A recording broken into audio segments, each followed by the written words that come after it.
नमस्कार प्रेक्षकांनो, लग्नानंतर होईलच प्रेम मालिकेच्या पुढील भागात आपल्याला खूपच भयानक ट्विस्ट पाहायला मिळणार आहे। तर प्रेक्षकांनो, वसुंधरा आत्या आता खूपच खालच्या थराला गेलेली असते। आता ती एखाद्याचा जीव घ्यायलाही मागे पुढे बघणार नसते। तर आता वसुंधरा आणि रम्या त्यांच्या खोलीमध्ये असतात तेव्हा रम्या वसुंधराला म्हणत असते, आई तुझ्या डोक्यात आता काय प्लॅनिंग चालू आहे?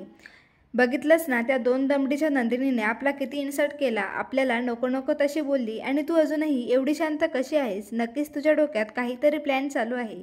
तेव्हा वसुंधरा फोन करून फोनवर बोलत असते की आता माझी पहिली खेळी तर मी जिंकली आहे, आता दुसरा डाव टाकायचा वेळ आला आहे।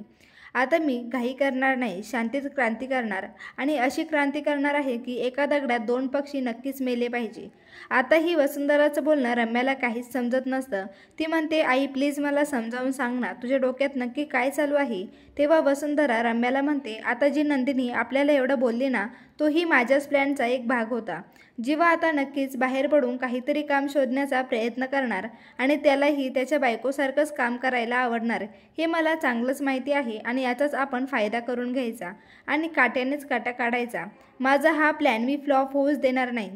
म्हणजेच आता मालिकेत पुढे आपल्याला बघायला मिळेल, जीवा ही नंदिनीसोबत आनंद निवासमध्ये काम करणार असतो। त्यामुळे जीवा आणि नंदिनी एकमेकांसोबतच काम करतात आणि जेव्हा जीवा हा संकी डोक्याचा असतो, त्याला त्याच्या आत्मसन्मानाला ठेच लागलेली तो कधीही सहन करणार नाही।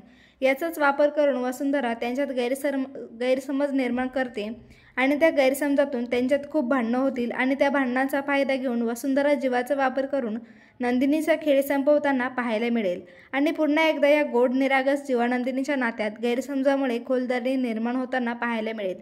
तर प्रेक्षकांनो, तुम्हाला काय वाटतं? मालिकेत असा ट्विस्ट यायला हवा की नाही? कमेंट करून नक्की सांगा आणि चॅनलला सबस्क्राईब करून ठेवा।